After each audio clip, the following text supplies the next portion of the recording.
Hi, welcome to Talk Sports Podcast, powered by Powering You. I'm your host, Daryl Duvall, inviting you to see us weekly. You can listen to our podcast on Spotify, Apple, and Android. Just a little information on Powering You. Powering You was founded in 2015 to inspire and to enlighten people who are on a personal journey. With that in mind, I decided to create a platform to share the stories of great athletes and the things that motivate them. When it comes to motivation, athletes have been trained to push themselves to another level. Leaders are trained to find out what motivates a team, and personal motivators drive individuals. In today's podcast, we're talking to a 2000 potential NFL draft pick, Tracy James from Abilene Christian University, running back from Dallas, Texas. Hello, Tracy. Hello, How you doing? I'm good, and you? I'm doing pretty good, man. Just kind of sitting in the house, like uh, in this quarantine that we're in, staying home and dealing with it, man. So, Tracy, I kind of went a little bit. I mean, just kind of, you know, what you're doing, and so kind of give us a little background on yourself from high school to college.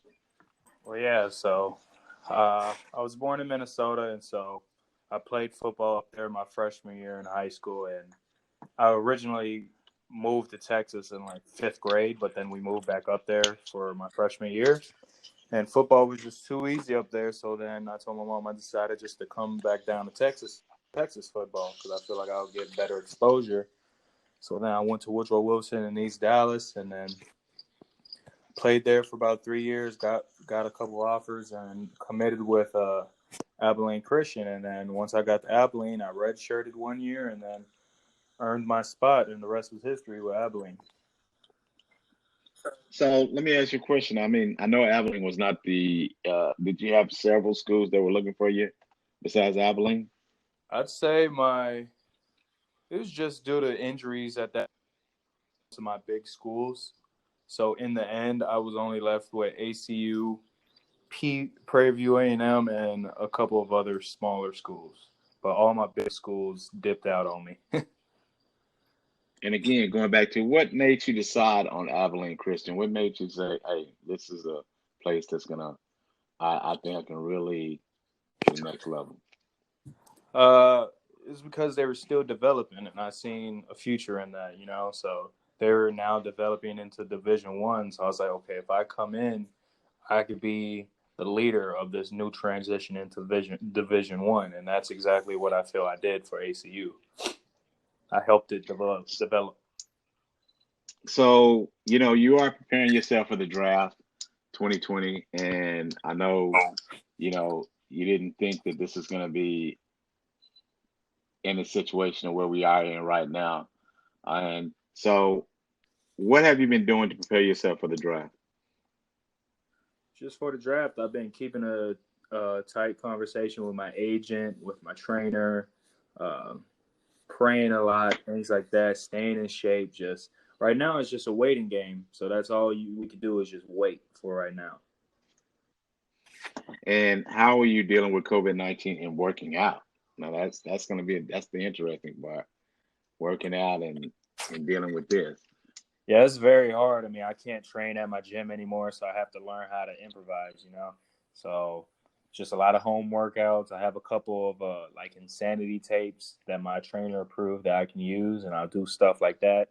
He sent me over a couple of boxing classes because I'm trying to mix up my workouts now since I have free time. So that's just the only thing. I've been training footwork wise, footwork drills, things like that with my other trainer who helps me with that. So it's just all it comes together, but it is hard trying to figure everything out. So, do you feel like you're there right now? Do you feel like I mean, there's nothing that you can do about the situation? I mean, it is what it is. You got to Mhm. deal with it. Do you feel, I mean, and when you wake up, you feel, oh, I know I have a chance, but I mean, there's a lot of circumstances around. I mean, you're dealing with to cause you from not a lot of people not seeing you. So, what is your thoughts on that?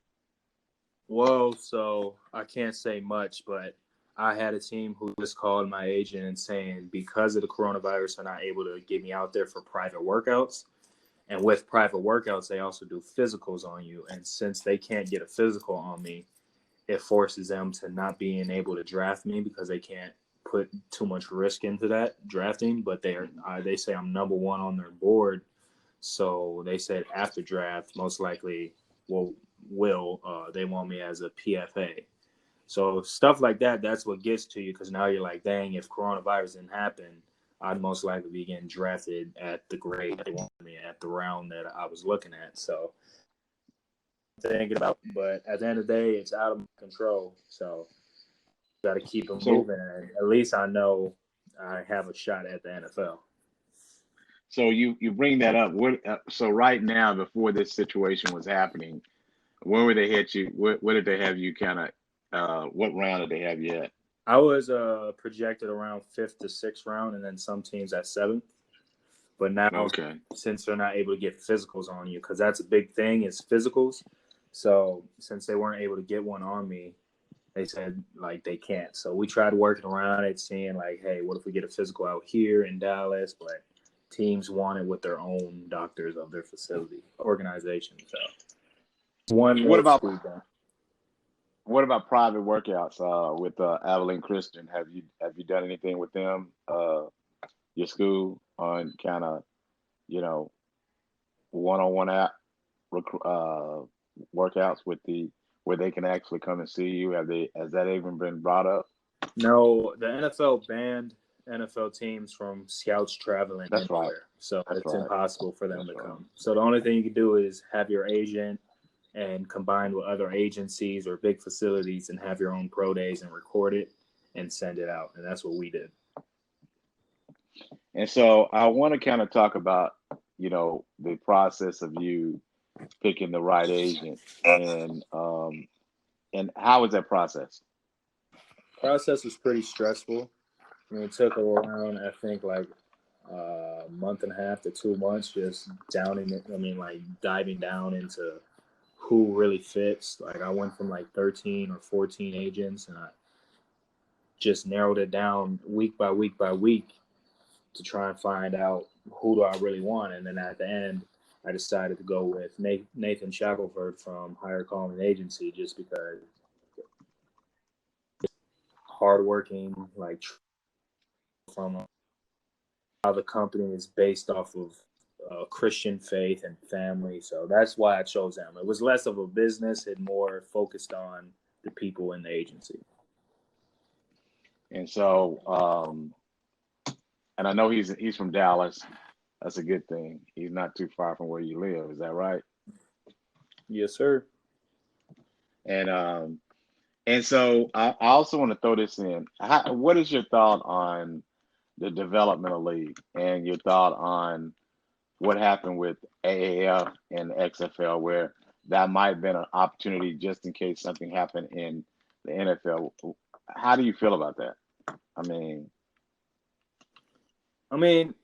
XFL, I watched that and it's pretty fun to watch. I mean, I wouldn't even count it as a developmental league. It's just a whole different league. I mean, like they're just other athletes that play. There's athletes on there that could play just as much as the NFL team. It's just it didn't work out for them. So I don't see it as developmental type of league. I just see it as another football league, mhm. which I have no problem with. That would be fun as well. But my main focus is the NFL, and that's what I'm looking at. So I want to kind of go back to your school when you were at Abilene Christian. What did your teammates say is your best quality? I'd say my humbleness and hardworking abilities. I'm very humble. Like when I do interviews, things like that, and they'll ask if I did on a game play or things like that, I'd always divert it to hyping up my teammates who helped me with that stuff. I never took all the glory. I always gave it away, and that's just how I feel you should be. And tell me about your biggest adversity in life and how you dealt with it. Biggest adversity. I'd say as a family when we were homeless about twice.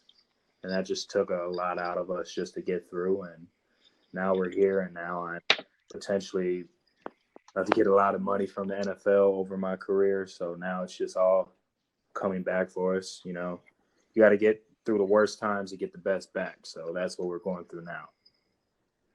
And going through that homeless situation, did that teach you a lot? I mean, did you learn a lot?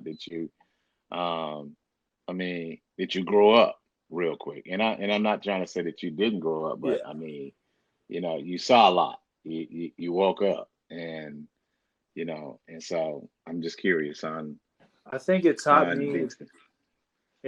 how to enjoy adversity and how to always look at positive stuff, you know. So it taught me just no matter how bad it is, at the end of the day, something's going to happen to where your joy is going to be picked back up. And that's what I use with football. And that's why I have so much passion with everything I do, because I've been through the worst and things like that. So I enjoy the little things. So when I'm on the field and it's 120 to fall camp and some type of smile,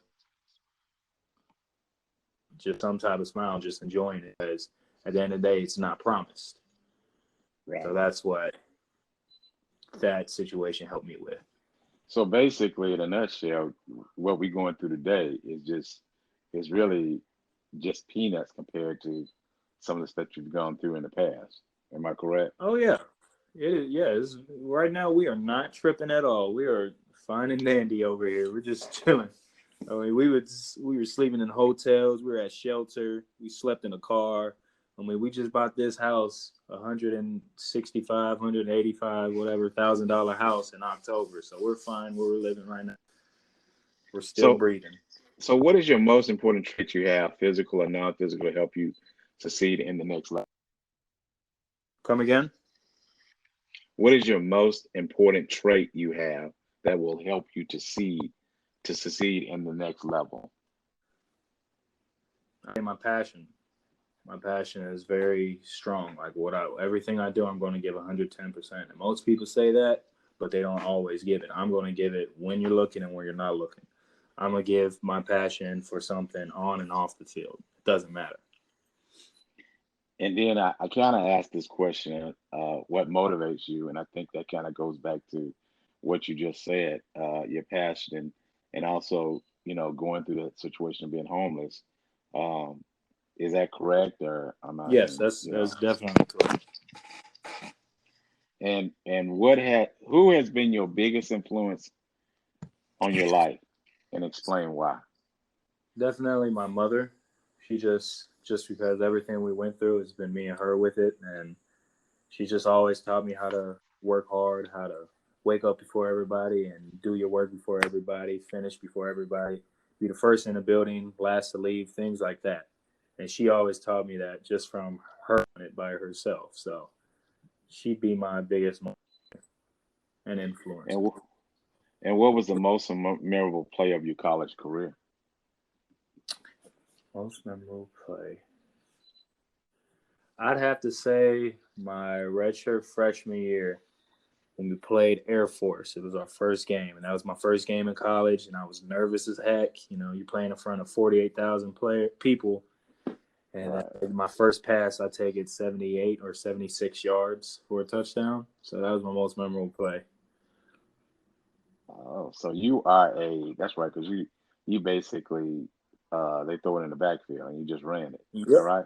Is that okay? And and who is the best player you have ever played against in college? Who's the what again? Who is the best player you ever played against in college? Uh, I'd say the best person I've seen play outside of my conference would have to be Michael Gallup. Cowboys. He went to Colorado State, and my sophomore year we played Colorado State. Watched him, and I was like, You pl- that man is pretty good. And so you can see now with the Cowboys how good he is. and you played against him. What you say, Tracy? Hold on, you're breaking in and out. Yeah, you kind of going in and out a little bit. Well, now what you say, Tracy? I didn't hear the last question you said. No, you said Michael Gallup was the one you played against. That was pretty good. Yes, That Michael was Gallup. the question. Was that it? That was the answer, right? Yes, Michael Gallup. Okay. You're kind of going in and out a little bit. Uh, I, Out as well. So I am too. Oh, yeah.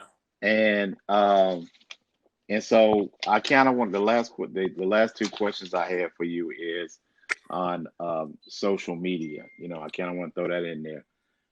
What is your so so how do you what is your thoughts on social media and sports?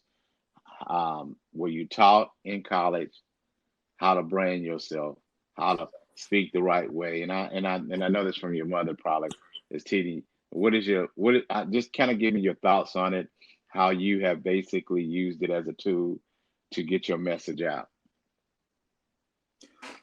Yeah, so at ACU, our social media guy who handles all of our sports stuff and things like that, he'd come and talk to us during fall camp and explain to us do's and don'ts of social media, stuff like that, just for us to have rules of things to post and stuff like that. But also, when it comes to branding, at ACU, they really didn't teach us that stuff because that's not important. Mm-hmm. What's important is getting your degree and playing football, branding yourself. That's outside of their zone. But since I'm a business major and ACU is a big business school, they taught a lot about stuff like that, building your own businesses and your own brand and stuff during our classes. So I learned it through there. And so as of right now, I'm trying to work on my future business that I have going for myself right now and stuff like that. Okay. So what is your end goal after you finish playing college ball and after you graduated? And basically, let's just say after you finish playing football, period. What do you want to do in life? Well, hopefully, well, not hopefully, I will make good choices with all my during my career to where I'll be able to retire early. And with my, then that's when I'll start doing more investing into businesses and making more of my own businesses. And I'll start focusing on being a multi-entrepreneur and creating a lot of organizations and certain organizations that helps with animal care or homeless people, things like that. Most of my businesses are going to help and provide for other people. It's not just going to try and provide my bank account. Okay. And so what do you are the draft is next week. So how Mm-hmm. do you feel? I mean I know you got butterflies in your stomach and um what do you plan to do that day?